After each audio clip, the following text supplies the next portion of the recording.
ಓಂ ಶಾಂತಿ. ಮುರಳಿಯ ದಿನಾಂಕ 19/11/2023. ಅವ್ಯಕ್ತ ಬಾಪ್ ದಾದಾ ರಿವೈಸ್ ಮುರಳಿ 3-4-96.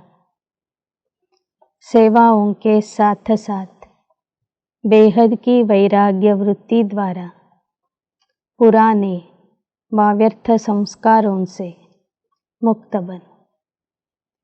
ಸೇವೆಯ ಜೊತೆಗೆ ಬೇಹದ್ದಿನ ವೈರಾಗ್ಯ ವೃತ್ತಿಯಿಂದ ಹಳೆಯ ಹಾಗೂ ವ್ಯರ್ಥ ಸಂಸ್ಕಾರಗಳಿಂದ ಮುಕ್ತ ಆಗಿರಿ. आज बेहद का बाप अपने बेहद के सदा सहयोगी साथियों को देख रहे. ಈ ದಿನ ಬೇಹದ್ದಿನ ತಂದೆ ತಮ್ಮ ಬೇಹದ್ದಿನ ಸದಾ ಸಹಯೋಗಿ ಸಾಥಿ ಮಕ್ಕಳನ್ನು ನೋಡ್ತಾ ಇದ್ದಾರೆ. चारों ओर के सदा सहयोगी बच्चे सदा बाप के दिल पर दिल तख्त नशीन निराकार बाप को अपना अकाल तख्त भी नहीं, लेकिन तुम बच्चों को कितने तख्त है. तो बाप दादा तख्त नशीन बच्चों को देख सदा हर्षित रहते.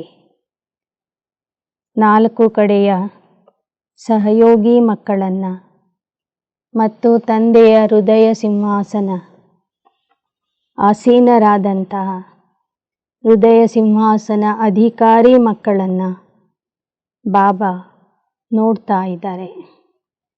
ನಿರಾಕಾರ ತಂದೆಗೆ ತನ್ನದೇ ಆದ ಅಕಾಲ ಸಿಂಹಾಸನ ಇಲ್ಲ, ಆದರೆ ಮಕ್ಕಳಿಗೆ ಎಷ್ಟು ಸಿಂಹಾಸನಗಳಿವೆ.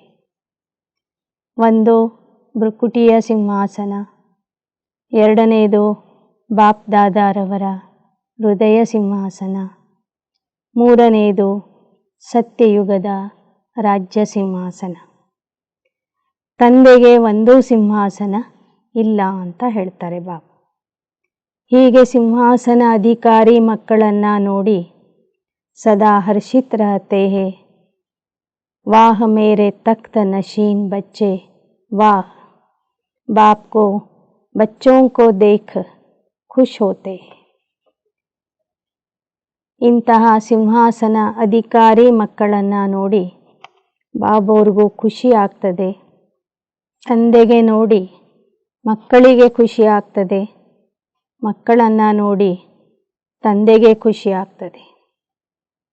बाप दादा कितने बच्चों को देख खुश होते हैं, क्योंकि हर एक बच्चा विशेष आत्मा है. चाहे लास्ट नंबर भी है, लेकिन फिर भी लास्ट होते भी विशेष कोटों में कोई में कोई की लिस्ट में है. इसलिए एक एक बच्चे को देख बाप को ज़्यादा खुशी है वह आपको है. ಬಾಬಾ ಹೇಳ್ತಾರೆ, ಪ್ರತಿಯೊಬ್ಬರನ್ನು ನೋಡಿ ನನಗೆ ಖುಷಿ ಆಗ್ತದೆ. ಭಲೆ ಅವರು ನಂಬರ್ 1 ಪುರುಷಾರ್ಥಿ ಇರಬಹುದು, ನಂಬರ್ ಲಾಸ್ಟ್ ಪುರುಷಾರ್ಥಿ ಇರಬಹುದು. ಆದರೆ ಕೋಟಿಯಲ್ಲಿ ಕೆಲವರಲ್ಲಿ ಕೆಲವರಾಗಿ ನನ್ನನ್ನು ಗುರುತಿಸಿ ಬಂದಿದ್ದಾರೆ ಅಂದ ಮೇಲೆ ಪ್ರತಿಯೊಬ್ಬ ಮಗುವಿಗೆ ನೋಡಿ ಬಾಬೋರಿಗೆ ಖುಷಿ ಆಗ್ತದೆ. ಬಾಬಾ ಕೇಳ್ತಿದ್ದಾರೆ, ಮಕ್ಕಳನ್ನು ನೋಡಿ ನನಗೆ ಜಾಸ್ತಿ ಖುಷಿ ಆಗ್ತದೋ ಅಥವಾ ತಂದೆಗೆ ನೋಡಿ ಮಕ್ಕಳಿಗೆ ಜಾಸ್ತಿ ಖುಷಿ ಆಗ್ತದೋ. दोनों को बाप को कितने बच्चे जितने बच्चे उतनी खुशी और आपको सिर्फ डबल खुशी है बस.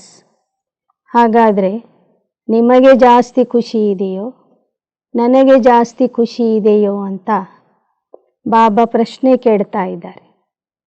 ಆಗ ಮಕ್ಕಳು ಹೇಳ್ತಾರೆ, ಇಬ್ಬರಿಗೂ ಇದೆ ಅಂತ.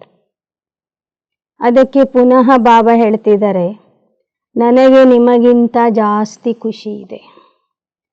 ಯಾಕೆ ಅಂದರೆ ಎಷ್ಟು ಸಂಖ್ಯೆಯಲ್ಲಿ ಮಕ್ಕಳಿದ್ದಾರೋ ಅಷ್ಟು ಖುಷಿ ನನಗಿದೆ. ನಿಮಗೆ ಕೇವಲ ಡಬಲ್ ಖುಷಿ ಇದೆ, ನೀವು ಮತ್ತು ತಂದೆ. ನಿಮಗೆ ತಂದೆಯ ಮೇಲೆ, ತಂದೆಗೆ ನಿಮ್ಮ ಮೇಲೆ. ಆದರೆ ತಂದೆಗೆ ಮಾತ್ರ ಎಷ್ಟು ಜನ ಮಕ್ಕಳಿದ್ದಾರೋ, 1,00,000 ಜನ ಮಕ್ಕಳಿದ್ರೆ 1,00,000ದಷ್ಟು ಖುಷಿ ಇದೆ. 1,00,000 ಪ್ರಮಾಣದಲ್ಲಿ ತಂದೆಗೆ ಖುಷಿ ಇದೆ. आपको परिवार की भी खुशी है, लेकिन बाप की खुशी सदा काल की है और आपकी खुशी सदा काल है या कभी नीचे ऊपर होती है. ನಿಮಗೆ ಪರಿವಾರ ನೋಡಿನೂ ಖುಷಿ ಆಗ್ತದೆ, ಆದರೆ ನಿಮ್ಮ ಖುಷಿ ಸದಾ ಕಾಲಕ್ಕೆ ಇರೋದಿಲ್ಲ. ತಂದೆಯಲ್ಲಿ ಇರುವ ಖುಷಿ ಸದಾ ಕಾಲಕ್ಕೂ ಇರ್ತದೆ. बाप दादा समझते हैं ब्राह्मण जीवन का श्वास खुशी है. खुशी नहीं तो ब्राह्मण जीवन नहीं. और अविनाशी खुशी कभी कभी वाली नहीं, परसेंटेज वाली नहीं. खुशी तो खुशी है. आज 50%, कल 100% है, तो जीवन का श्वास नीचे ऊपर हुआ ना. ಬಾಬಾ ಹೇಳ್ತಾರೆ, ಬ್ರಾಹ್ಮಣ ಜೀವನದ ಉಸಿರೇ ಖುಷಿಯಾಗಿದೆ. ಖುಷಿ ಇಲ್ಲ ಅಂದರೆ ಬ್ರಾಹ್ಮಣ ಜೀವನನೇ ಇಲ್ಲ. ಆದರೆ ಆ ಖುಷಿ ಆಗೊಮ್ಮೆ ಈಗೊಮ್ಮೆ ಇರಬಾರ್ದು. ಒಮ್ಮೆ 50%, ಒಮ್ಮೆ 100% ಇರಬಾರದು. ಸದಾ ಕಾಲಕ್ಕೂ ಒಂದೇ ಥರ ಖುಷಿ ಇರಬೇಕು. ಒಮ್ಮೆ ಜಾಸ್ತಿ ಒಮ್ಮೆ ಕಡಿಮೆ ಆಗ್ತದಂದರೆ ನಿಮ್ಮ ಶ್ವಾಸ ಒಮ್ಮೆ ಮೇಲೆ ಒಮ್ಮೆ ಕೆಳಗಾಗ್ತದೆ ಅಂತ ಹೇಳ್ತಾರೆ ಬಾಬಾ. बाप दादा ने पहले भी कहा, शरीर चला जाए लेकिन खुशी नहीं जाए, तो यह पाठ सदा पक्का है या थोड़ा थोड़ा कच्चा है. ಬಾಪ್ ದಾದಾರವರು ಮೊದಲೂ ಹೇಳಿದ್ದಾರೆ, ನಿಮ್ಮ ದೇಹ ಹೋದರೂ ಪರವಾಗಿಲ್ಲ, ಖುಷಿ ಹೋಗಬಾರ್ದು ಅಂತ. ಇದೇ ಮೊದಲನೇ ಪಾಠ ಆಗಿದೆ. ಈ ಪಾಠ ಪಕ್ಕಾ ಮಾಡ್ಕೊಂಡಿದ್ದೀರಾ? ಸದಾ ಅಂಡರ್ಲೈನ್ ಹೇ. ಸದಾ ಎಂಬ ಶಬ್ದಕ್ಕೆ ಅಂಡರ್ಲೈನ್ ಮಾಡ್ಕೊಂಡಿದ್ದೀರಾ? ನಿಮ್ಮ ಖುಷಿ ಸಂಗಮ ಯುಗದ ಕೊನೆಯವರೆಗೂ ಸದಾ ಕಾಲಕ್ಕೂ ಒಂದೇ ಥರ ಇರಬೇಕು. ದೇಹ ಹೋದರೂ ಪರವಾಗಿಲ್ಲ, ಖುಷಿ ಹೋಗಬಾರ್ದು. ದೇಹ ಬಿಡುವಾಗಲೂ ಖುಷಿ ಖುಷಿಯಿಂದ ದೇಹ ಬಿಡಬೇಕು. सदा खुशी में रहने वाले पास विथ ऑनर होते और कभी कभी खुशी में रहने वालों को धर्मराजपुरी पास करनी पड़े. ಸದಾ ಖುಷಿಯಲ್ಲಿ ಇರುವಂಥವರು ಕೊನೆಗೆ ಪಾಸ್ ವಿತ್ ಆನರ್ ಆಗ್ತಾರೆ. ಆಗೊಮ್ಮೆ ಈಗೊಮ್ಮೆ ಖುಷಿಯಲ್ಲಿ ಇರುವಂಥವರು ಧರ್ಮರಾಜಪುರಿಯಿಂದ ಹೋಗಬೇಕಾಗ್ತದೆ. पास विथ ऑनर वाले 1 सेकंड में बाप के साथ जाएंगे, रुकेंगे नहीं. ಪಾಸ್ ವಿತ್ ಆನರ್ ಆಗುವಂಥ ಮಕ್ಕಳು ಒಂದು ಕ್ಷಣದಲ್ಲಿ ತಂದೆಯ ಜೊತೆಗೆ ಮನೆಗೆ ಹೋಗಿ ಬಿಡ್ತಾರೆ, ಮಧ್ಯದಲ್ಲಿ ನಿಲ್ಲೋದಿಲ್ಲ. तो आप सब कौन हो?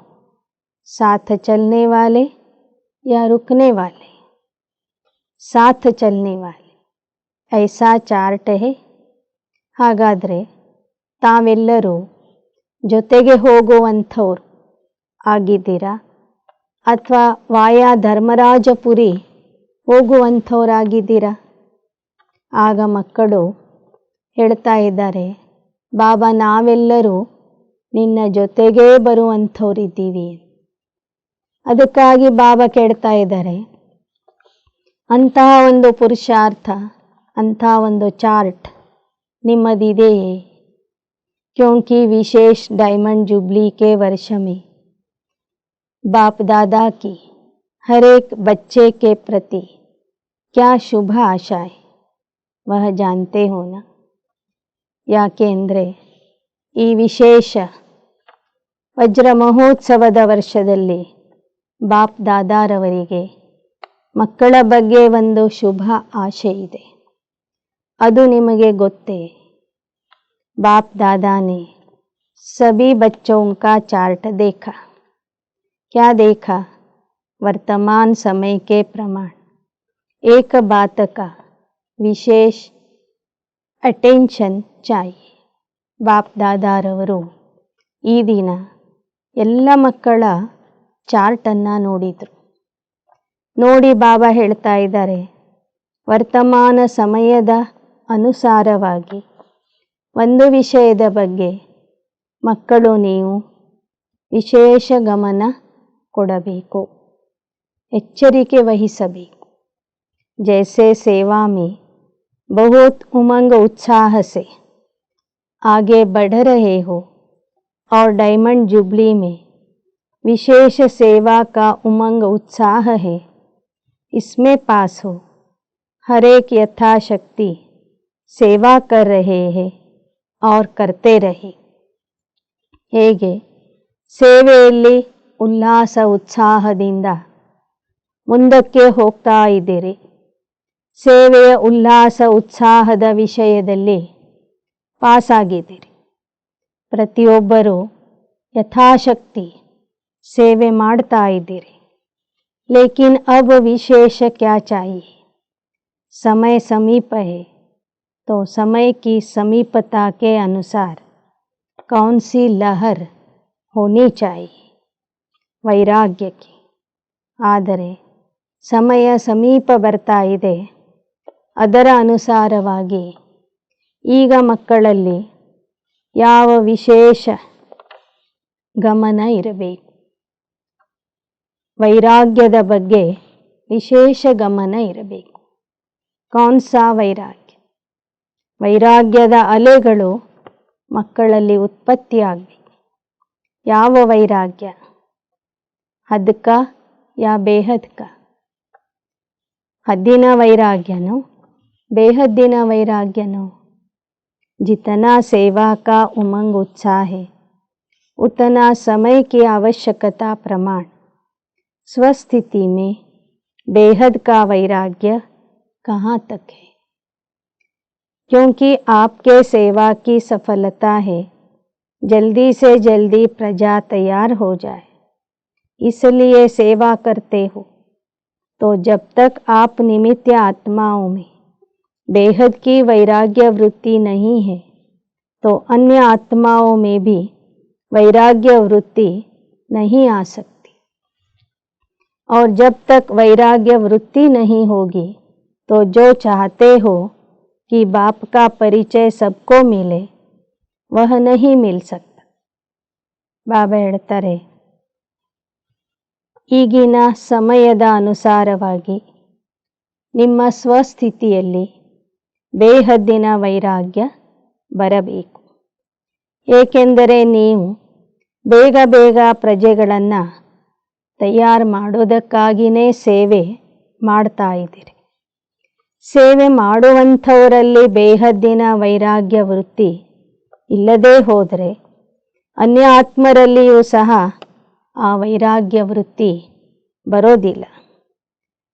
ವೈರಾಗ್ಯ ವೃತ್ತಿ ಬರದೇ ಇದ್ದಾಗ ಅವರು ತಂದೆಯ ಪರಿಚಯನೂ ಕೇಳೋದಿಲ್ಲ, ತಿಳ್ಕೊಳ್ಳೋದಿಲ್ಲ. बेहद का वैराग्य सदा काल का वैराग्य है. अगर समय प्रमाण सर्कमस्टेंसेस प्रमाण वैराग्य आता है तो समय नंबर 1 हो गया और आप नंबर 2 हो गए. ಜನರಲ್ಲಿ ವೈರಾಗ್ಯ ಬಂದಾಗ ಮಾತ್ರ ಅವರು ಪರಮಾತ್ಮನನ್ನು ತಿಳ್ಕೊಳ್ಳಿಕ್ಕೆ ಬರ್ತಾರೆ. ಅವನ ಜೊತೆಗೆ ಹೋಗುವ ಇಚ್ಛೆ ಅವರಲ್ಲಿ ಬರ್ತದೆ. ಬಾಬಾ ಹೇಳ್ತಾರೆ, ಆ ವೈರಾಗ್ಯನೇ ನಿಮ್ಮಲ್ಲಿ ಇಲ್ಲದೇ ಇದ್ದಾಗ ಜನನು ನಿಮ್ಮ ಮಾತು ಕೇಳೋದಿಲ್ಲ, ನಿಮಗೆ ಸೇವೆಯಲ್ಲಿ ಸಫಲತೆ ಸಿಗೋದಿಲ್ಲ. ಸಮಯ ಸಮಯದ ಅನುಸಾರವಾಗಿ ಪರಿಸ್ಥಿತಿಯ ಅನುಸಾರವಾಗಿ ವೈರಾಗ್ಯ ಬರೋದು ಅದು ಸಾಧಾರಣ ಮಾತಾಗಿದೆ. ಆದರೆ ನಿಮ್ಮಲ್ಲಿ ಸದಾಕಾಲದ ವೈರಾಗ್ಯ ಇರಬೇಕು. ಕಷ್ಟ ಬಂದಾಗ ವೈರಾಗ್ಯ ಬರುವುದು, ಪರಿಸ್ಥಿತಿ ಬಂದಾಗ ವೈರಾಗ್ಯ ಬರುವುದು ಅಂದರೆ ಆ ವೈರಾಗ್ಯ ನಂಬರ್ 1 ಆಗಿಬಿಡ್ತದೆ, ನೀವು ನಂಬರ್ 2 ಆಗ್ತೀರಿ. ವೈರಾಗ್ಯನೇ ನಿಮಗೆ ಶಿಕ್ಷಕ ಆಗ್ತದೆ. ಪರಿಸ್ಥಿತಿಯ ಸಮಯನೇ वैराग्य दिलाया. परिस्थिति खत्म, समय पास हो गया तो वैराग्य भी पास हो गया. ಪರಿಸ್ಥಿತಿ ಸಮಯ ಬಂದಾಗ ವೈರಾಗ್ಯ ಬರ್ತದೆ ಅಂದರೆ ಪರಿಸ್ಥಿತಿ ಹೋದ ನಂತರ ಆ ವೈರಾಗ್ಯನೂ ಹೋಗಿಬಿಡ್ತದೆ. तो उसको बेहद का वैराग्य कहेंगे नहीं. तो अभी बेहद का वैराग्य चाहिए. ಸಮಯ ಪರಿಸ್ಥಿತಿಯ ಅನುಸಾರವಾಗಿ ವೈರಾಗ್ಯ ಬಂದರೆ ಅದು ಬೇಹದ್ದಿನ ವೈರಾಗ್ಯ ಅಲ್ಲ, ಹದ್ದಿನ ವೈರಾಗ್ಯ. ಈಗ ನಿಮ್ಮಲ್ಲಿ ಬೇಹದ್ದಿನ ವೈರಾಗ್ಯ ಬೇಕಾಗಿದೆ. अगर वैराग्य खंडित हो जाता तो उसका मुख्य कारण है देह भान. जब तक देह भान का वैराग्य नहीं, तब तक कोई भी बात का वैराग्य सदा काल नहीं होता है. ವೈರಾಗ್ಯ ಖಂಡಿತ ಆಗಲಿಕ್ಕೆ ಮುಖ್ಯ ಕಾರಣ ದೇಹದ ಅಭಿಮಾನ, ದೈಹಿಕ ಭಾವನೆ. ಎಲ್ಲಿಯವರೆಗೆ ದೇಹ ಅಭಿಮಾನ ಇರ್ತದೆ ಅಲ್ಲಿಯವರೆಗೆ ಸದಾಕಾಲದ ವೈರಾಗ್ಯ ನಿಮ್ಮಲ್ಲಿ ಬರೋದಿಲ್ಲ, ಅಲ್ಪಕಾಲದ ವೈರಾಗ್ಯ ಬರ್ತದೆ. संबंध से वैराग्य यह बड़ी बात नहीं है. वह तो दुनिया में भी कईयों को दिल से वैराग्य आ जाता है. लेकिन यहाँ देह भान के जो भिन्न भिन्न रूप है, उन भिन्न भिन्न रूपों को तो जानते हो ना. ಸಂಬಂಧದ ಮೇಲೆ ವೈರಾಗ್ಯ ಅನೇಕರಿಗೆ ಬರ್ತದೆ. ದೇಹಧಾರಿಗಳ ಮೇಲೆ ವೈರಾಗ್ಯ ಲೌಕಿಕ ಪ್ರಪಂಚದಲ್ಲೂ ಸಹ ಅನೇಕರಿಗೆ ಬರ್ತದೆ.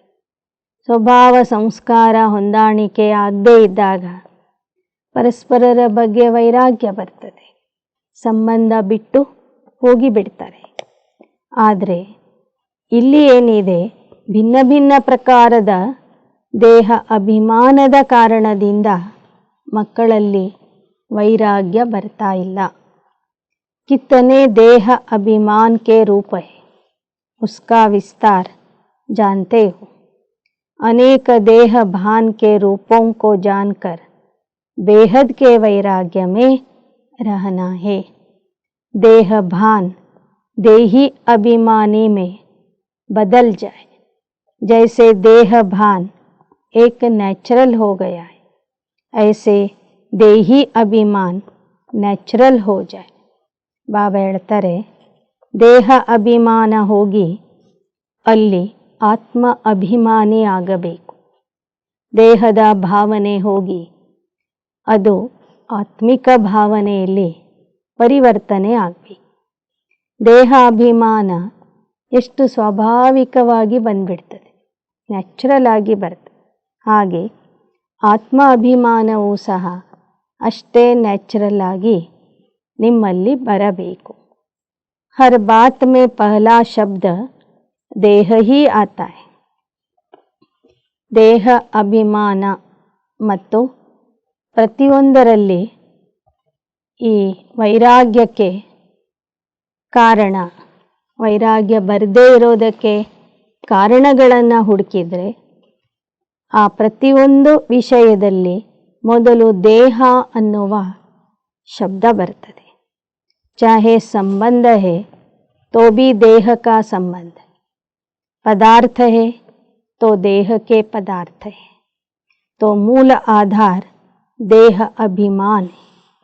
जब तक किसी भी रूप में देह भान है तो वैराग्य वृत्ति नहीं हो सकती. ಬಾಬಾ ಹೇಳ್ತಾರೆ, ದೇಹದ ಅಭಿಮಾನನೇ ಪ್ರಪ್ರಥಮವಾಗಿ ಬರ್ತದೆ. ದೇಹದ ಸಂಬಂಧದ ಕಾರಣದಿಂದ ವೈರಾಗ್ಯ ಬರೋದಿಲ್ಲ. ಮೋಹ ಇತ್ತು, ಮಮತ್ವ ಇತ್ತು ದೇಹಧಾರಿಗಳ ಮೇಲೆ ಅಂದರೆ ವೈರಾಗ್ಯ ಬರೋದಿಲ್ಲ. ದೇಹಕ್ಕೆ ಬೇಕಾದ ಪದಾರ್ಥಗಳ ಮೇಲೆ ಮಮತ್ವ ಇತ್ತು ಅಂದರೆ ಆಗಲೂ ವೈರಾಗ್ಯ ಬರೋದಿಲ್ಲ. ಹೀಗೆ ವೈರಾಗ್ಯ ಬರದೇ ಇರೋದಕ್ಕೆ ಮೂಲ ಕಾರಣ ದೇಹದ ಭಾವನೆಯಾಗಿದೆ. ದೇಹ ಭಾನ್ जहाँ है तो वैराग्य वृत्ति नहीं हो सकती. और बाप दादा ने देखा वर्तमान समय जो देह भान का विघ्न है उसका कारण है देह के पुराने संस्कार, उससे वैराग्य नहीं. ವರ್ತಮಾನ ಸಮಯದಲ್ಲಿ ದೇಹ ಅಭಿಮಾನ ಬರಲಿಕ್ಕೆ ವಿಘ್ನ ಅಥವಾ ಮುಖ್ಯ ಕಾರಣ ಆಗಿದೆ ಹಳೆ ಸಂಸ್ಕಾರಗಳು. ನಮ್ಮದೇ ಆದ ಹಳೆ ಸಂಸ್ಕಾರಗಳ ಮೇಲೆ ಮಕ್ಕಳಿಗೆ ವೈರಾಗ್ಯ ಬಂದಿಲ್ಲ. ಪಹಲೆ देह के पुराने संस्कारों से वैराग्य चाहिए. संस्कार स्थिति से नीचे ले आते. संस्कार के कारण सेवा में व संबंध संपर्क में विघ्न पड़ते. तो रिजल्ट में देखा कि देह के पुराने संस्कार से जब तक वैराग्य नहीं आया है तब तक बेहद का वैराग्य सदा नहीं रहता है. ಬಾಬಾ ಹೇಳ್ತಾರೆ, ದೇಹದ ಹಳೆ ಸಂಸ್ಕಾರಗಳ ಮೇಲೆ ಮೊದಲು ವೈರಾಗ್ಯ ಬರಬೇಕು. ನಿಮ್ಮದೇ ಆದ ಹಳೆ ಸಂಸ್ಕಾರಗಳ ಮೇಲೆ ಮೊದಲು ವೈರಾಗ್ಯ ಬರಬೇಕು. ಸಂಸ್ಕಾರದ ಕಾರಣದಿಂದ ನಿಮ್ಮ ಸ್ಥಿತಿ ಮೇಲೆ ಕೆಳಗೆ ಆಗ್ತದೆ. ಸೇವೆಯಲ್ಲಿ ಸಂಬಂಧ ಸಂಪರ್ಕದಲ್ಲಿ ವಿಘ್ನ ಬರುವುದು ಸಹ ಹಳೆ ಸಂಸ್ಕಾರಗಳ ಕಾರಣದಿಂದ ಬರ್ತದೆ. ಆದ್ದರಿಂದ ಹಳೆಯ ಸಂಸ್ಕಾರಗಳ ಮೇಲೆ ಮೊದಲು ವೈರಾಗ್ಯ ಬರಬೇಕು. ಆಗ ಮಾತ್ರ ನಿಮ್ಮಲ್ಲಿ ಬೇಹದ್ದಿನ ವೈರಾಗ್ಯ बरतते. संस्कार भिन्न भिन्न रूप से अपने तरफ आकर्षित कर लेते. जहाँ किसी भी तरफ आकर्षण है वहाँ वैराग्य नहीं हो सकता. तो चेक करो, मैं अपने पुराने व व्यर्थ संस्कार से मुक्त हूँ. कितनी भी कोशिश करेंगे, करते भी वैराग्य वृत्ति में रहे, लेकिन संस्कार कोई कोई के पास या मेजॉरिटी के पास किसी न किसी रूप में ऐसे प्रबल है जो अपनी तरफ खींचते. ಬಾಬಾ ಹೇಳ್ತಾರೆ, ಹಳೆ ಸಂಸ್ಕಾರಗಳು ಆತ್ಮನನ್ನು ತನ್ನ ಕಡೆಗೆ ಆಕರ್ಷಣೆ ಮಾಡ್ತಾ ಇದೆ. ಆತ್ಮಕ್ಕೆ ಇಚ್ಛೆ ಇರ್ತದೆ, ನಾನು ಹಳೆ ಸಂಸ್ಕಾರಗಳನ್ನು ಬಿಡಬೇಕು, ವೈರಾಗ್ಯ ವೃತ್ತಿಯಲ್ಲಿ ಇರಬೇಕು ಅಂತ. ಆದರೂ ಸಹ ಮತ್ತೆ ಮತ್ತೆ ಹಳೆ ಸಂಸ್ಕಾರಗಳು ಆತ್ಮನನ್ನು ತನ್ನ ಕಡೆಗೆ ಎಳಿತಾ ಇರ್ತದೆ. तो पहले पुराने संस्कारों से वैराग्य. संस्कार न चाहते भी इमर्ज हो जाते. चाहते नहीं हो लेकिन सूक्ष्म में संस्कारों को भस्म नहीं किया है. ಹಳೆ ಸಂಸ್ಕಾರದ ಮೇಲೆ ವೈರಾಗ್ಯ ಬರಬೇಕು. ಇಷ್ಟ ಇಲ್ಲದಿದ್ರೂ ಸಹ ಆ ಸಂಸ್ಕಾರಗಳು ನಿಮ್ಮಲ್ಲಿ ಮತ್ತೆ ಮತ್ತೆ ಇಮರ್ಜ್ ಆಗ್ತವೆ. ಯಾಕೆ ಅಂದರೆ ಆ ಸಂಸ್ಕಾರಗಳನ್ನು ಸಂಪೂರ್ಣವಾಗಿ ನೀವು ಭಸ್ಮ ಮಾಡಿಲ್ಲ. ಸೂಕ್ಷ್ಮ ರೂಪದಲ್ಲಿ ಆ ಸಂಸ್ಕಾರಗಳು ಇನ್ನೂ ನಿಮ್ಮಲ್ಲಿ ಉಳ್ಕೊಂಡಿದ್ದಾವೆ. ಕಹಾ ನ ಕಹಾ अंश मात्र रहे हुए छिपे हुए वह समय पर न चाहते इमर्ज हो जाते. ಹಳೆ ಸಂಸ್ಕಾರಗಳು ನಿಮ್ಮಲ್ಲಿ ಅಲ್ಲೊಂದು ಇಲ್ಲೊಂದು ಅಂಶ ರೂಪದಲ್ಲಿ ಉಳ್ಕೊಂಡಿದ್ದಾವೆ. ಸಮಯ ಬಂದಾಗ ಅವು ಇಮರ್ಜ್ ಆಗಿಬಿಡ್ತವೆ. फिर कहते चाहते तो नहीं थे लेकिन क्या करें, हो गया, हो जाता है. यह कौन बोलता है, देह भान या देही अभिमान. ಆಗ ಏನು ಹೇಳ್ತೀರಿ? ನನಗೆ ಇಷ್ಟ ಇರಲಿಲ್ಲ, ಇಚ್ಛೆ ಇರಲಿಲ್ಲ, ಆದರೂ ನಾನು ಅಂಥ ತಪ್ಪು ಮಾಡಿಬಿಟ್ಟೆ, ಆಗಿಬಿಡ್ತು. ಈ ಶಬ್ದಗಳು ಯಾರು ಮಾತಾಡ್ತಾರೆ? ದೇಹ ಅಭಿಮಾನದಲ್ಲಿ ಇದ್ದವ್ರು ಮಾತಾಡ್ತಾರೋ, ಆತ್ಮಾಭಿಮಾನಿ ಇದ್ದವ್ರು ಮಾತಾಡ್ತಾರೋ? तो बाप दादा ने देखा संस्कारों से वैराग्य वृत्ति में कमजोरी है, ख़त्म किया है, लेकिन अंश भी न हो ऐसा ख़त्म नहीं किया है. जहाँ अंश है वहाँ ವಂಶ तो होगा ही. ಬಾಬವರು ನೋಡ್ತಾ ಇದ್ದಾರೆ, ಸಂಸ್ಕಾರದ ಮೇಲೆ ಸಂಪೂರ್ಣ ವೈರಾಗ್ಯ ಇನ್ನೂ ಬಂದಿಲ್ಲ. ಸಾಕಷ್ಟು ಖತಮ್ ಮಾಡಿದ್ದೀರಿ, ನಾಶ ಮಾಡಿದ್ದೀರಿ, ಆದರೆ ಅಂಶ ರೂಪದಲ್ಲಿ ಉಳ್ಕೊಂಡಿದೆ. ಎಲ್ಲಿ ಅಂಶ ಇರ್ತದೆ ಅಲ್ಲಿ ವಂಶ ಬೆಳೀತದೆ. आज अंश है, समय प्रमाण वंश का रूप ले लेता है, परवश कर देता है. कहने में तो सभी कहते कि जैसे बाप नॉलेजफुल है वैसे हम भी नॉलेजफुल है. ಇವತ್ತು ಅಂಶ ರೂಪದಲ್ಲಿ ಇರುವಂಥ ಸಂಸ್ಕಾರ ಒಮ್ಮೊಮ್ಮೆ ವಂಶ ರೂಪದಲ್ಲಿ ಬೆಳೀತದೆ, ಆತ್ಮನಿಗೆ ಪರವಶ ಮಾಡಿಬಿಡ್ತದೆ.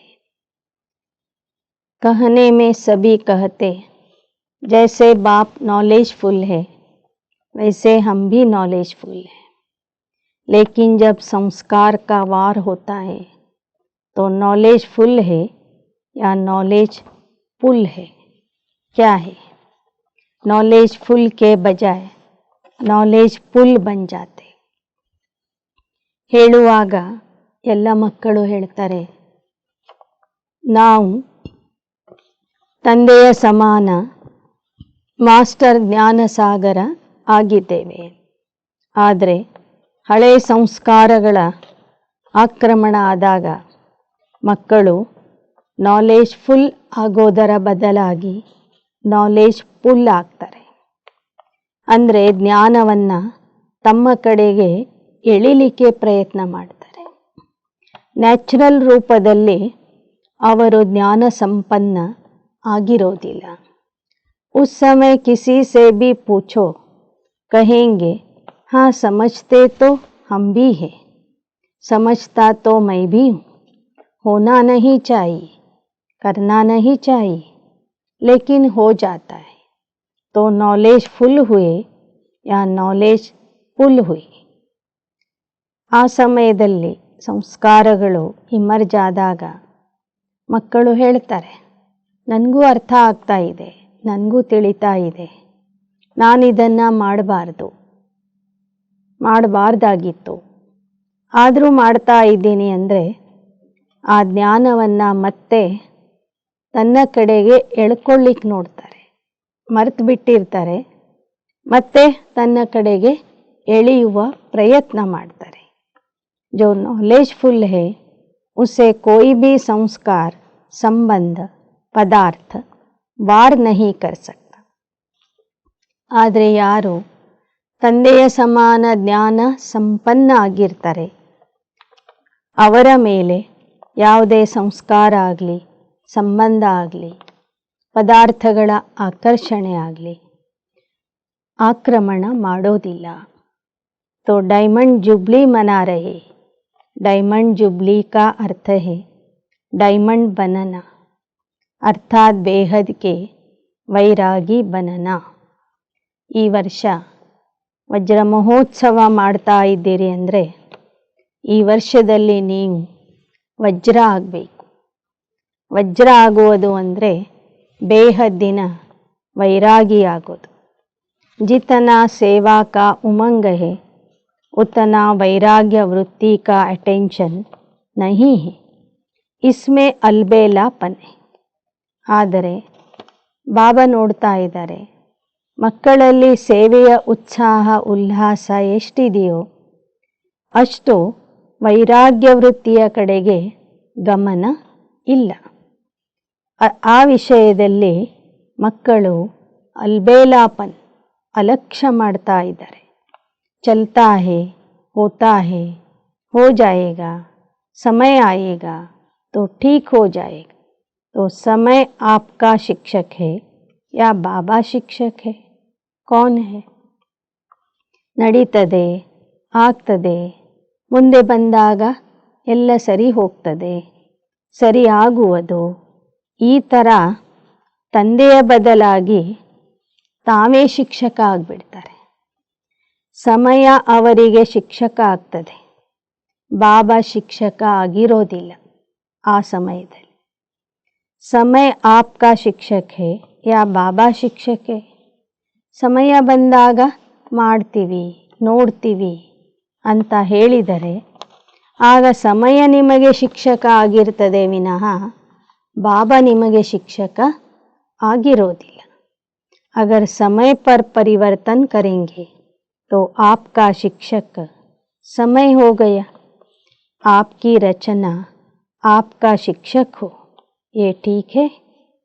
ಸಮಯ ಬಂದಾಗ ಪರಿವರ್ತನೆ ಆಗ್ತೀರಿ ಅಂದರೆ ಆಗ ಸಮಯನೇ ನಿಮಗೆ ಶಿಕ್ಷಕ ಆಗ್ತದೆ. ಸಮಯ ನೋಡಿದರೆ ನಿಮ್ಮ ರಚನೆನೇ ನಿಮಗೆ ಪಾಠ ಕಲಿಸಬೇಕು ಅಂದರೆ ಅದು ಸರಿ ಇದೆಯೇ?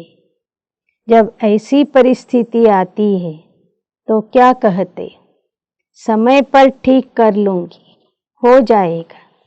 बाप को भी दिलासा देते, फिक्र नहीं करो, हो जाएगा. ಪರಿಸ್ಥಿತಿ ಬಂದಾಗ ಹೇಳ್ತೀರಿ, ಸಮಯ ಬಂದಾಗ ಎಲ್ಲ ಸರಿ ಮಾಡ್ಕೊಳ್ತೀವಿ ಅಂತ. ತಂದೆಗೂ ಭರವಸೆ ಕೊಡ್ತಾರೆ, ಬಾಬಾ ನೀನು ಚಿಂತೆ ಮಾಡಬೇಡ, ಸಮಯ ಬಂದಾಗ ಎಲ್ಲ ಸರಿ ಹೋಗ್ತದೆ. ಸಮಯ ಪರ್ ಬಿಲ್ಕುಲ್ ಆಗೆ ಬಡ ಜಾಯ್. ಸಮಯ ಬರಲಿ, ನಾವು ತೀವ್ರ ಪುರುಷಾರ್ಥ ಮಾಡಿಬಿಡ್ತೀವಿ. तो समय को शिक्षक बनाना यह आप मास्टर रचयिता के लिए क्या शोभता है? ಸಮಯನೇ ನಿಮಗೆ ಶಿಕ್ಷಕ ಆಗಿ ಪಾಠ ಕಲಿಸ್ಬೇಕಂದ್ರೆ ಅದು ಮಾಸ್ಟರ್ ರಚಯಿತ ಆಗಿರುವಂತಹ ಮಕ್ಕಳಿಗೆ ಶೋಭೆ ಕೊಡುತ್ತಾ? नहीं. समय रचना है, आप ಮಾಸ್ಟರ್ ರಚಯಿತ. ಸಮಯ ನಿಮ್ಮ ರಚನೆ, ನೀವು ಮಾಸ್ಟರ್ ರಚಯಿತ ಆಗಿದ್ದೀರಿ. तो रचना मास्टर रचयिता का शिक्षक बने, यह मास्टर रचयिता की शोभा नहीं. ಬಾಬಾ ಹೇಳ್ತಾರೆ, ರಚನೆ ಮಾಸ್ಟರ್ ರಚಯಿತನಿಗೆ ಶಿಕ್ಷಕ ಆಗಿ ಪಾಠ ಹೇಳಬೇಕಂದ್ರೆ ಅದು ಮಾಸ್ಟರ್ ರಚಯಿತ ಆದಂತಹ ಮಕ್ಕಳಿಗೆ ಶೋಭೆ ಕಾಣಿಸೋದಿಲ್ಲ, ಶೋಭೆ ಕೊಡೋದಿಲ್ಲ. तो अभी जो बाप दादा ने समय दिया है उसमें वैराग्य वृत्ति को इमर्ज करो, क्योंकि सेवा की खींचातान में ವೈರಾಗ್ಯ ವೃತ್ತಿ ಖತಮ್ ಹೋ ಜಾತಿ. ಈಗಿನ್ನೂ ಬಾಬಾ ನಿಮಗೆ ಸಮಯ ಕೊಟ್ಟಿದ್ದಾರೆ. ಈ ಸಮಯದಲ್ಲಿ ವೈರಾಗ್ಯ ವೃತ್ತಿಯನ್ನು ಇಮರ್ಜ್ ಮಾಡಿಕೊಳ್ಳಿ.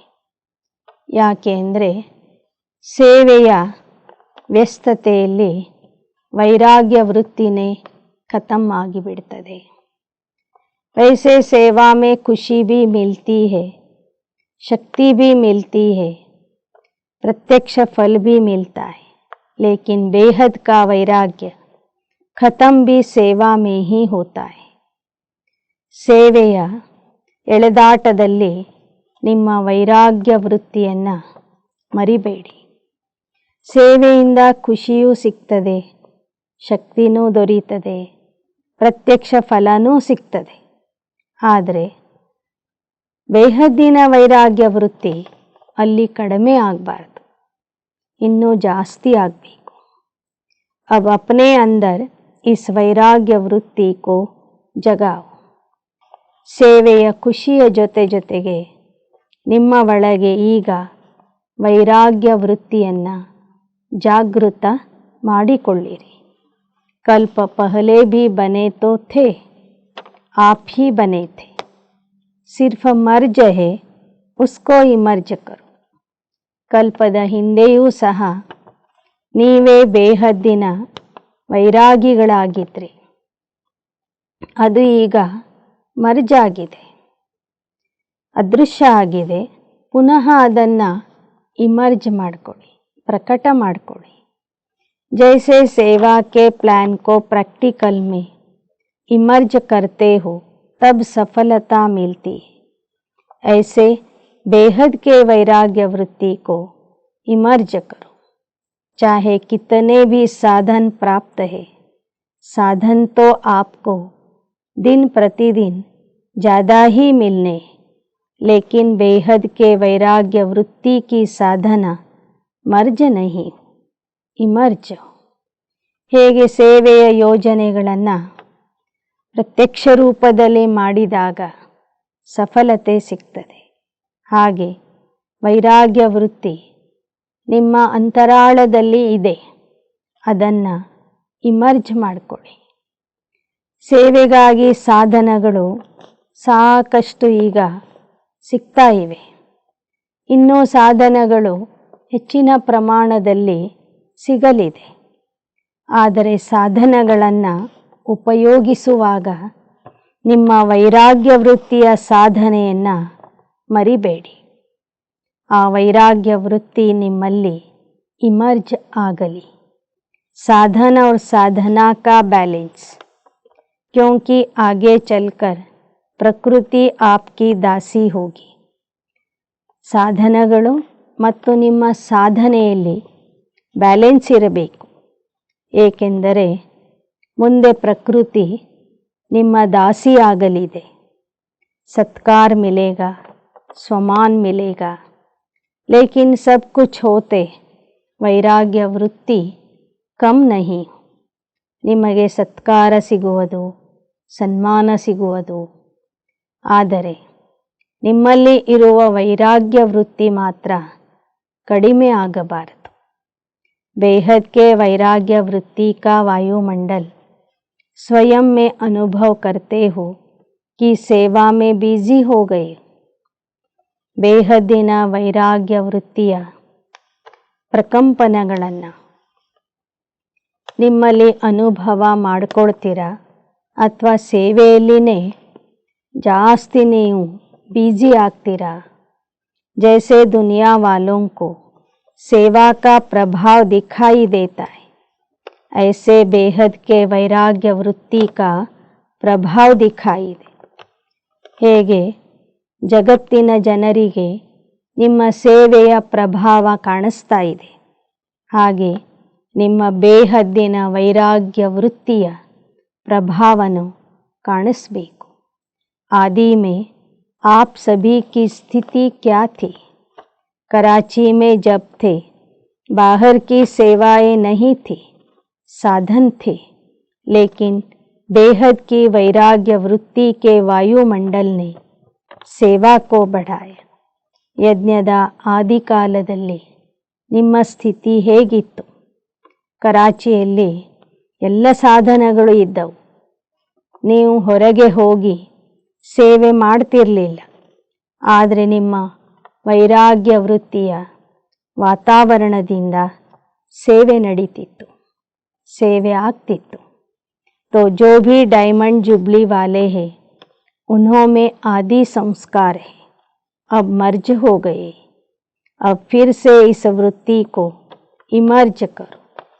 ಯಾರೆಲ್ಲರೂ ವಜ್ರ ಮಹೋತ್ಸವ ಆಚರಿಸ್ಕೊಳ್ತಾ ಇದ್ದೀರಿ, ಯಜ್ಞದ ಆದಿಯಿಂದ ಯಜ್ಞದಲ್ಲಿ ಇದ್ದೀರಿ, ಅವರೆಲ್ಲರಲ್ಲೂ ಆ ಬೇಹದ್ದಿನ ವೈರಾಗ್ಯದ ಸಂಸ್ಕಾರಗಳು ಇವೆ.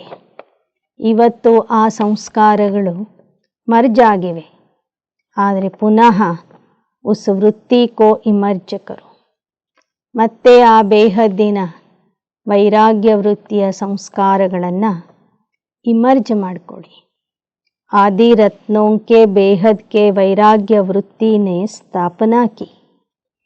अभी नई दुनिया की स्थापना के लिए फिर से वही वृत्ति, वही वायुमंडल इमर्ज करो. तो सुना क्या जरूरत है? ಆದಿ ರತ್ನಗಳ ಬೇಹದ್ದಿನ ವೈರಾಗ್ಯ ವೃತ್ತಿಯಿಂದ ಯಜ್ಞದ ಸ್ಥಾಪನೆ ಆಯಿತು. ಈಗ ಪುನಃ ಅದೇ ವೈರಾಗ್ಯ ವೃತ್ತಿಯನ್ನು ನಿಮ್ಮಲ್ಲಿ ಇಮರ್ಜ್ ಮಾಡಿಕೊಳ್ಳಿ. ಹೊಸ ಜಗತ್ತಿನ ಸ್ಥಾಪನೆಗಾಗಿ ಪುನಃ ಈಗ ಆ ಬೇಹದ್ದಿನ ವೈರಾಗ್ಯ ವೃತ್ತಿ ಬೇಕಾಗಿದೆ. साधन ही नहीं है और कहो हमको वैराग्य है तो कौन मानेगा. ಸಾಧನ ಹೋ और ವೈರಾಗ್ಯ ಹೋ. ಯಾವ ಸಾಧನಗಳೇ ಇಲ್ಲ ಅಂದಾಗ ನನ್ನಲ್ಲಿ ವೈರಾಗ್ಯ ಇದೆ ಅಂತ ಹೇಳ್ಕೊಳ್ಳೋದು ದೊಡ್ಡ ವಿಷಯ ಇಲ್ಲ. ಏನು ಇಲ್ಲವೇ ಇಲ್ಲ ಅಂದಾಗ ನನಗೇನು ಬೇಕಿಲ್ಲ ಅಂತ ಹೇಳುವುದು ದೊಡ್ಡ ವಿಷಯ ಅಲ್ಲ. ಎಲ್ಲ ರೀತಿಯ ಸಾಧನಗಳು ಸೌಕರ್ಯಗಳು ಇದ್ದಾಗಲೂ ಸಹ ನಿಮ್ಮಲ್ಲಿ ವೈರಾಗ್ಯ ವೃತ್ತಿ ಇರಬೇಕು. ಸಾಧನಗಳಿಂದ, ಪದಾರ್ಥಗಳಿಂದ, ವ್ಯಕ್ತಿಗಳ ಸಂಬಂಧದಿಂದ ನೀವು ಡಿಟ್ಯಾಚ್ ಆಗಿರಬೇಕು. पहले के साधन और अभी के साधनों में कितना अंतर है. साधना छिप गई है और साधन प्रत्यक्ष हो गए. अच्छा है साधन बड़े दिल से यूज करो क्योंकि साधन आपके लिए ही है, लेकिन साधना को मर्ज नहीं करो. ಬ್ಯಾಲೆನ್ಸ್ ಪೂರಾ ಹೋನಾ ಚಾಹಿಯೆ. ಇತ್ತೀಚಿನ ದಿನಗಳಲ್ಲಿ ಹೊಸ ಹೊಸ ಸಾಧನಗಳು ಬಂದಿವೆ. ಆ ಸಾಧನಗಳನ್ನು ಭಲೆ ಸೇವೆಗಾಗಿ ಉಪಯೋಗ ಮಾಡಿಕೊಳ್ಳಿ. ಆದರೆ ಸಾಧನಗಳ ಉಪಯೋಗದಲ್ಲಿ ನಿಮ್ಮ ಸಾಧನೆ ಮರ್ಜ್ ಆಗಬಾರದು. ಬ್ಯಾಲೆನ್ಸ್ ಪೂರಾ ಹೋನಾ ಚಾಹಿಯೆ. ಸಾಧನಗಳ ಸದುಪಯೋಗ ಮತ್ತು ನಿಮ್ಮ ಸಾಧನೆ ಎರಡರಲ್ಲಿಯೂ ಸಹ ಬ್ಯಾಲೆನ್ಸ್ ಇರಬೇಕು. ಜೈಸೆ ದುನಿಯಾ ವಾಲೋಂ ಕೋ ಕಹತೆ ಹೋ ಕಮಲ್ ಪುಷ್ಪ ಸಮಾನ್ ಬನೋ ತೋ ಸಾಧನ್ ಹೋತೆ ಹುಯೆ ಕಮಲ್ ಪುಷ್ಪ ಸಮಾನ್ ಬನೋ. ಹೇಗೆ ಪ್ರಪಂಚದ ಜನರಿಗೆ ನೀವು ಹೇಳ್ತೀರಿ ಸಂಸಾರದಲ್ಲಿ ಇದ್ದರೂ ಕಮಲ ಪುಷ್ಪದ ಸಮಾನ ಆಗಬೇಕು ಅಂತ, ಹಾಗೆ ನೀವು ಮಕ್ಕಳು ಸಹ ಸಾಧನಗಳ ಮಧ್ಯದಲ್ಲಿ ಇದ್ದರೂ ಕಮಲ ಪುಷ್ಪದ ಸಮಾನ ನಿರ್ಲಿಪ್ತ ಮತ್ತು ವೈರಾಗ್ಯ ವೃತ್ತಿಯವರಾಗ್ರಿ. साधन बुरे नहीं है, साधन तो आपके कर्म का योग का फल है, लेकिन वृत्ति की बात है. ಸಾಧನಗಳು ಸಿಕ್ಕಿದ್ದು ಒಳ್ಳೆಯದಕ್ಕಾಗಿಯೇ, ಕೆಟ್ಟದ್ದಕ್ಕಾಗಿ ಅಲ್ಲ. ಸಾಧನಗಳು ಸಿಕ್ಕಿದ್ದೇ ನಿಮ್ಮ ಕರ್ಮ ಮತ್ತು ನಿಮ್ಮ ಯೋಗದ ಫಲರೂಪದಲ್ಲಿ ಸಿಕ್ಕಿದೆ.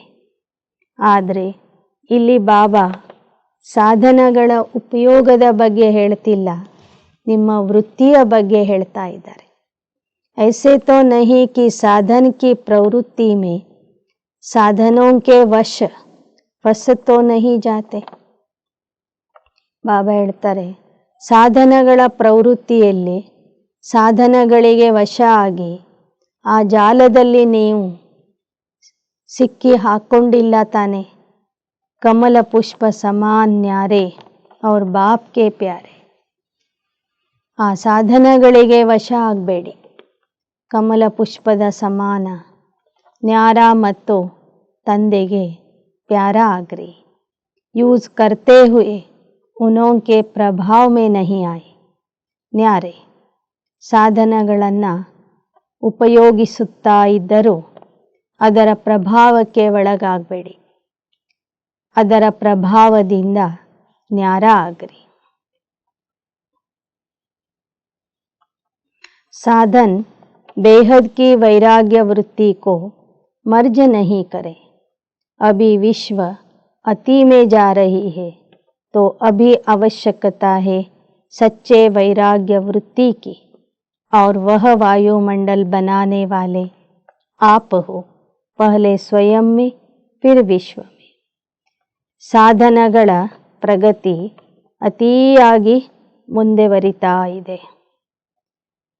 ಆದರೆ ನೀವು ಮಕ್ಕಳು ಈ ಸಮಯದಲ್ಲಿ ಬೇಹದ್ದಿನ ವೈರಾಗಿಯಾಗಬೇಕು.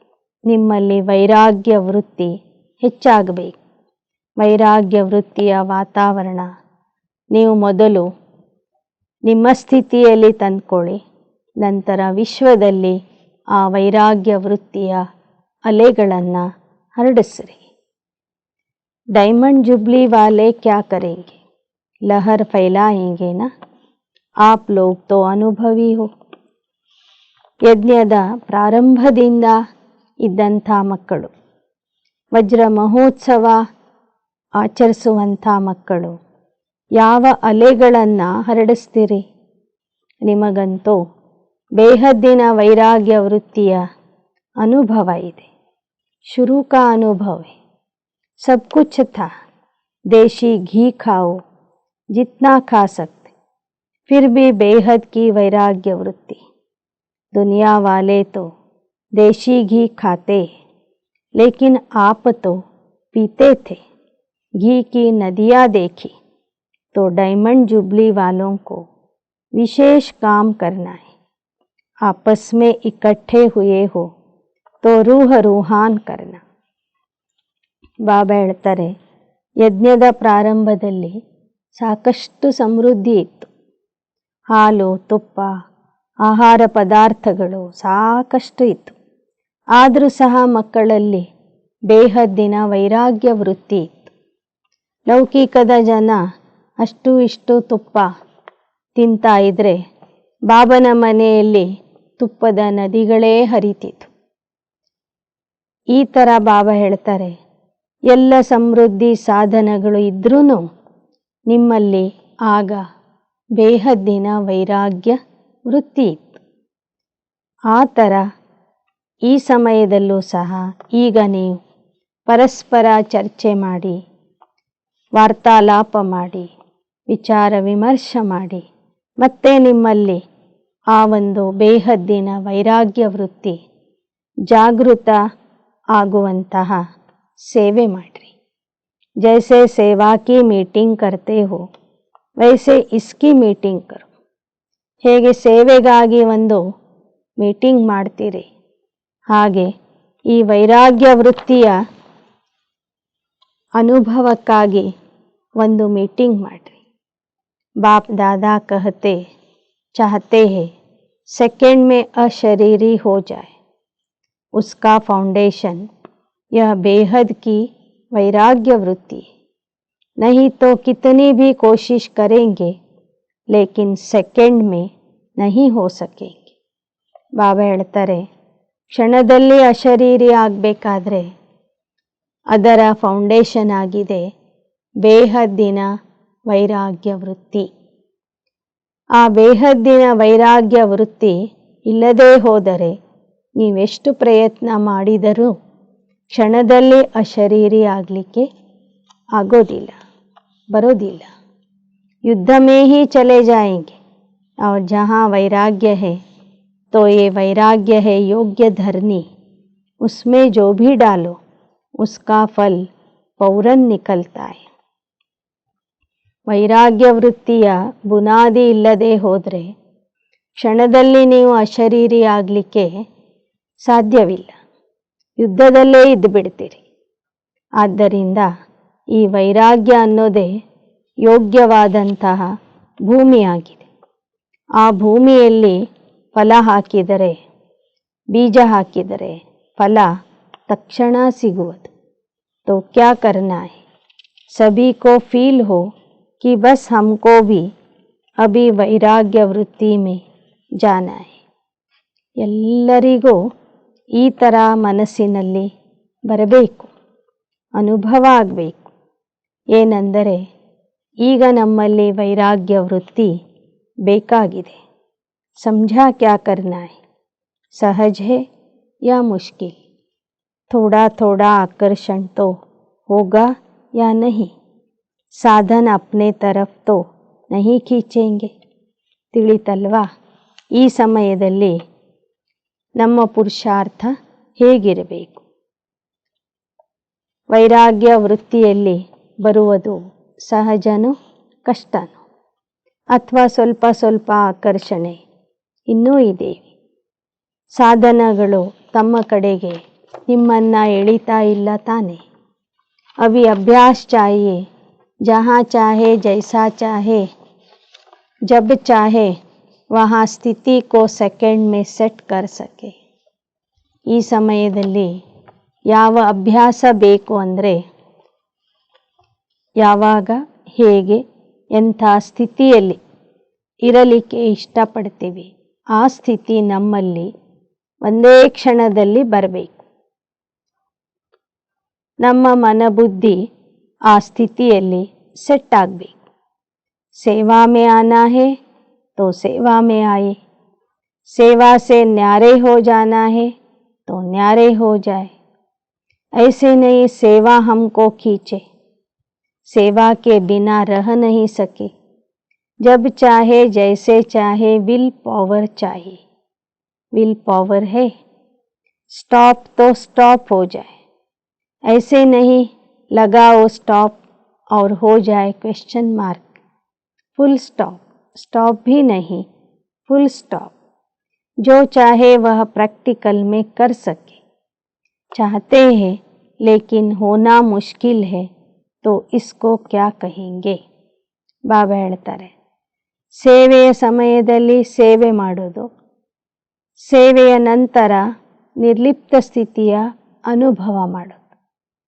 ಆಗ ನಿಮಗೆ ಸೇವೆ ಎಳಿಬಾರದು. ಸೇವೆ ಆದ ನಂತರ ಅಶರೀರಿ ಸ್ಥಿತಿಯ ಅನುಭವ, ಸೇವೆ ವಿಚಾರನೂ ಬರಬಾರದು.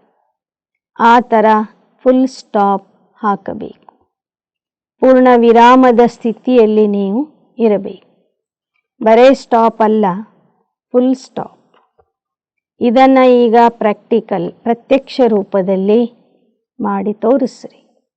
ಸಂಕಲ್ಪ ಕಿಯಾ ವ್ಯರ್ಥ ಸಮಾಪ್ತ तो सेकेंड में समाप्त हो जाए. ಈ ವ್ಯರ್ಥವನ್ನು ಇದೇ ಕ್ಷಣದಲ್ಲಿ ನಾನು ಬಿಡಬೇಕು ಅಂದ್ಕೊಂಡ್ರೆ ಆ ಕ್ಷಣದಲ್ಲಿನೇ ಆ ವ್ಯರ್ಥ ಸಮಾಪ್ತಿಯಾಗಬೇಕು.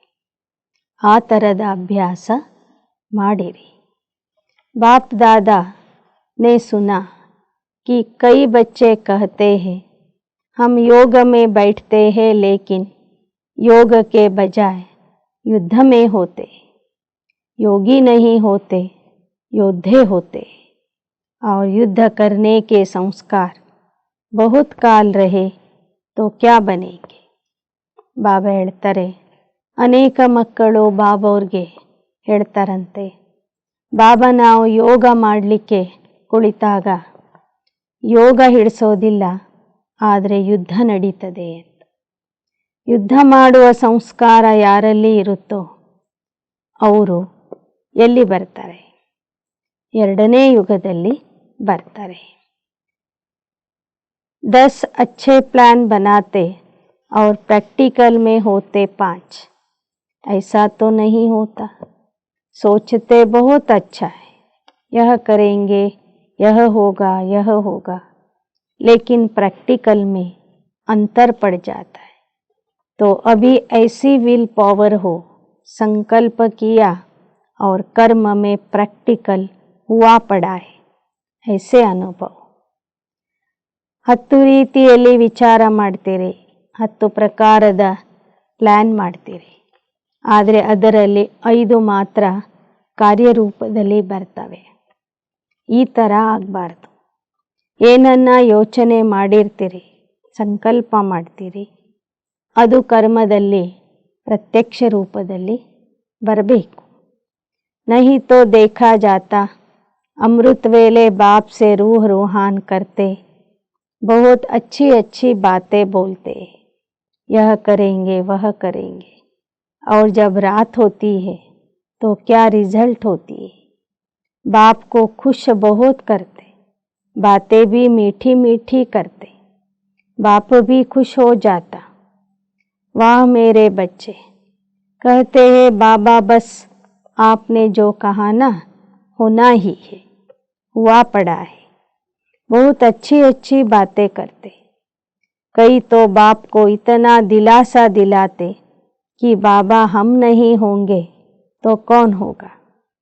बाबा कल्प कल्प हम ही तो थे, खुश हो जाते. ಬಾಬಾ ಹೇಳ್ತಾರೆ, ಬೆಳಗ್ಗೆ ಅಮೃತ ವೇಳೆಯಲ್ಲಿ ಬಾಬೋರ್ ಮುಂದೆ ಬಹಳ ಒಳ್ಳೊಳ್ಳೆ ಮಾತುಗಳನ್ನು ಆಡ್ತಾರೆ. ಬಾಬಾ ಈ ದಿನ ಇಂಥ ಸೇವೆ ಮಾಡ್ತೀನಿ, ಹೀಗೆ ಮಾಡ್ತೀನಿ, ಹಾಗೆ ಮಾಡ್ತೀನಿ. ರಾತ್ರಿ ನೋಡಿದರೆ ಏನೂ ಮಾಡಿರೋದಿಲ್ಲ. ಆದರೆ ಬಾಬನ ಮುಂದೆ ಹೇಳ್ತಾರೆ, ಬಾಬಾ ಇವತ್ತಿಲ್ಲ ನಾಳೆ ನಾನು ಮಾಡೇ ಮಾಡ್ತೀನಿ. ನಾವೇ ತಾನೇ ಮಾಡೋರು, ನಮ್ಮನ್ನು ಬಿಟ್ಟರೆ ಯಾರಿದ್ದಾರೆ ಮಾಡೋರು? ಕಲ್ಪಕ್ಕೂ ನಾವೇ ಮಾಡಿದ್ದೀವಿ, ಈ ಕಲ್ಪದಲ್ಲಿನೂ ಮಾಡ್ತೀವಿ ಅಂತ ಆ ತಂದೆಗೇನೆ ಭರವಸೆ ಕೊಡ್ತಾರೆ. ಹಾಲ್ में पीछे बैठने वालों से बाबा पूछ रहे, पीछे बैठने वाले अच्छी तरह से सुन रहे हो ना? आगे वालों से पहले पीछे वाले करेंगे. बैठे पीछे हो लेकिन सबसे समीप दिल पर हो, क्योंकि दूसरों को चांस देना यह सेवा की है ना. ಬಾಬಾ ಹೇಳಿದ ಕೆಲಸ ಹಿಂದೆ ಕೂತಿರೋರು ಮೊದಲು ಮಾಡಿ ತೋರಿಸ್ರಿ. ಭಲೆ ನೀವು ಹಿಂದೆ ಕೂತಿರ್ಬೋದು, ಆದರೆ ತಂದೆಯ ಹೃದಯದಲ್ಲಿ ನೀವೇ ಸಮೀಪ ಇದ್ದೀರಿ. ಅನ್ಯರಿಗೆ ಮುಂದೆ ಅವಕಾಶ ಮಾಡಿಕೊಟ್ಟಿದ್ದೀರಂದರೆ ಅದು ಒಂದು ತ್ಯಾಗ, ಸೇವೆ ಆಗಿದೆ ಅಲ್ವಾ. तो सेवाधारी सदा बाप के दिल पर है. कभी भी ऐसे नहीं सोचना कि हम भी अगर दादियाँ होती तो जरा सा, लेकिन सामने तो क्या दिल पर हो. ಬಾಬಾ ಹೇಳ್ತಾರೆ, ನೀವೆಲ್ಲರೂ ಸೇವಾಧಾರಿ ಮಕ್ಕಳು. ಸೇವಾಧಾರಿಗಳು ನನ್ನ ಹೃದಯದಲ್ಲಿ ಇರ್ತಾರೆ. ಯಾವತ್ತೂ ಈ ಥರ ವಿಚಾರ ಮಾಡಬೇಡಿ. ನಾವು ಮಹಾರಥಿಗಳಾಗಿದ್ದರೆ, ದಾದಿ ದೀದಿ ಆಗಿದ್ದರೆ ನಮಗೂ ಮುಂದೆ ಸ್ಥಾನ ಸಿಕ್ತಿತ್ತು ಅಂತ ವಿಚಾರ ಮಾಡಬೇಡಿ. ನಿಮ್ಮ ಸ್ಥಾನ ನನ್ನ ಹೃದಯದಲ್ಲಿ ಇದೆ ಅಂತ ಹೇಳ್ತಾರೆ ಬಾಬಾ. और दिल भी साधारण दिल नहीं तख्त है, तो दिल तख्त नशीन है ना. ನನ್ನ ಹೃದಯ ಸಾಧಾರಣ ಹೃದಯ ಅಲ್ಲ, ಅದು ಹೃದಯ ಸಿಂಹಾಸನ ಆಗಿದೆ. ಆದ್ದರಿಂದ ಹಿಂದೆ ಕುಳಿತಿರುವಂಥ ಮಕ್ಕಳು ನನ್ನ ಹೃದಯ ಸಿಂಹಾಸನದ ಮೇಲೆ ಕೂತಿದ್ದಾರೆ. ಕहाँ भी बैठे हो, चाहे इस कोने में, चाहे नीचे बैठे हो, चाहे केबिन में बैठे हो, लेकिन बाप के दिल पर हो. ಈ ಸಭಾಗೃಹದಲ್ಲಿ ಮಕ್ಕಳು ಎಲ್ಲಿಯೇ ಕೂತಿರಲಿ, ಮೂಲೆಯಲ್ಲಿ ಕೂತಿರಲಿ, ಕೆಬಿನ್ನಲ್ಲಿ ಕೂತಿರಲಿ, ಹಿಂದೆ ಕೂತಿರಲಿ, ನೀವೆಲ್ಲರೂ ನನ್ನ ಹೃದಯದಲ್ಲಿ ಇದ್ದೀರಿ ಅಂತ ಬಾಬಾ ಹೇಳ್ತಿದ್ದಾರೆ. अच्छा, चारों ओर के तख्त नशीन श्रेष्ठ भाग्यवान आत्माएं सदा बेहद के वैराग्य वृत्ति से वायुमंडल बनाने वाले विशेष आत्माएं, सदा अपने श्रेष्ठ विशेषताओं को कार्य में लगाने वाले विशेष आत्माएं, सदा एक बाप के साथ और श्रीमत के हाथ को अनुभव करने वाले समीप आत्माओं को बाप दादा का याद, प्यार और नमस्ते. ನಾಲ್ಕು ಕಡೆಯ ಸಿಂಹಾಸನ ಅಧಿಕಾರಿ ಶ್ರೇಷ್ಠ ಭಾಗ್ಯಶಾಲಿ ಮಕ್ಕಳಿಗೆ ಸದಾ ಬೇಹದ್ದಿನ ವೈರಾಗ್ಯ ವೃತ್ತಿಯಿಂದ ವೈರಾಗ್ಯದ ವಾತಾವರಣವನ್ನು ನಿರ್ಮಿಸುವಂತಹ ವಿಶೇಷ ಆತ್ಮರಿಗೆ, ಸದಾ ತಮ್ಮ ವಿಶೇಷತೆಗಳನ್ನು ಕಾರ್ಯರೂಪದಲ್ಲಿ ತರುವಂತಹ ವಿಶೇಷ ಆತ್ಮರಿಗೆ, ಒಬ್ಬ ತಂದೆಯ ಜೊತೆಗಿದ್ದು ಶ್ರೀಮತದ ಕೈಯನ್ನು ಹಿಡಿದು ತಂದೆಯ ಸಮೀಪದ ಅನುಭವ ಮಾಡುವಂತಹ ಸಮೀಪ ಆತ್ಮರಿಗೆ ಬಾಪ್ ದಾದಾರವರ ನೆನಪು, ಪ್ರೀತಿ ಮತ್ತು ನಮಸ್ತೆ. वरदान.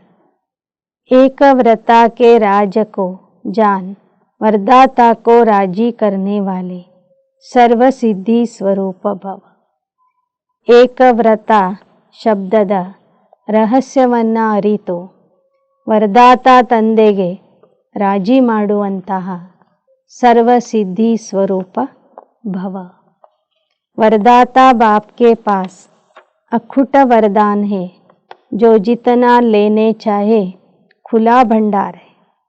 ವರದಾತ ತಂದೆಯ ಹತ್ತಿರ ಅಪಾರವಾದ ವರದಾನಗಳಿವೆ. ಯಾರಿಗೆ ಎಷ್ಟು ಬೇಕೋ ಅಷ್ಟು ವರದಾನಗಳನ್ನು ಪಡ್ಕೋಬಹುದು. ऐसे खुले भंडार से कई बच्चे संपन्न बनते हैं और कोई यथाशक्ति ಸಂಪನ್ನ ಬಂತೆ. ಇಂತಹ ಒಂದು ಮುಕ್ತ ಭಂಡಾರದಿಂದ ಕೆಲವರು ಸಾಕಷ್ಟು ತುಂಬಿಕೊಂಡು ಸಂಪನ್ನ ಆಗ್ತಾರೆ, ಕೆಲವರು ಯಥಾಶಕ್ತಿ ಪಡ್ಕೊಂಡು ಯಥಾಶಕ್ತಿ ಸಂಪನ್ನ ಆಗ್ತಾರೆ. सबसे ज़्यादा झोली भरकर देने में भोलानाथ वरदाता रूप ही है. सिर्फ उसको राजी करने की विधि को जान लो तो सर्व सिद्धियाँ प्राप्त हो जाएगी. ಜೋಳಿಗೆ ತುಂಬಿ ಕೊಡುವಂತಹ ಭೋಲಾನಾಥ ವರದಾತ ತಂದೆ ಆಗಿದ್ದಾರೆ. ವರದಾತ ತಂದೆನೇ ಭೋಲಾನಾಥ ಆಗಿದ್ದಾರೆ. ಅವನಿಗೆ ರಾಜಿ ಮಾಡ್ಕೊಂಡು ಬಿಟ್ರೆ ಸರ್ವ ಸಿದ್ಧಿಗಳು ನಿಮಗೆ ಪ್ರಾಪ್ತಿ ಆಗ್ತವೆ.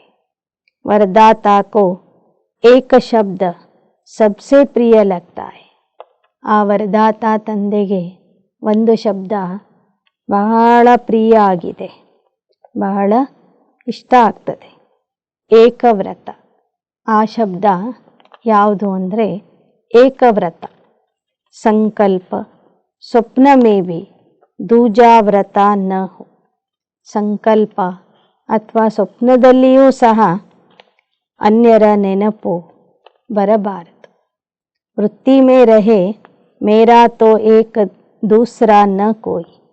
जिसने इस राज को जाना उसकी झोली वरदानों से भरपूर रहती. सदा ವೃತ್ತಿಯಲ್ಲಿ ಒಬ್ಬ ತಂದೆಯ ವಿನಃ ಬೇರೆ ಯಾರೂ ಇಲ್ಲ ಅನ್ನೋದು ನೆನ್ಪಿಟ್ಕೋಬೇಕು.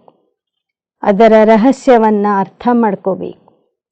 ಆಗ ಅಂಥ ಮಕ್ಕಳ ಜೋಳಿಗೆ ವರದಾನಗಳಿಂದ ಭರ್ಪೂರಾಗಿರ್ತದೆ. श्लोगन.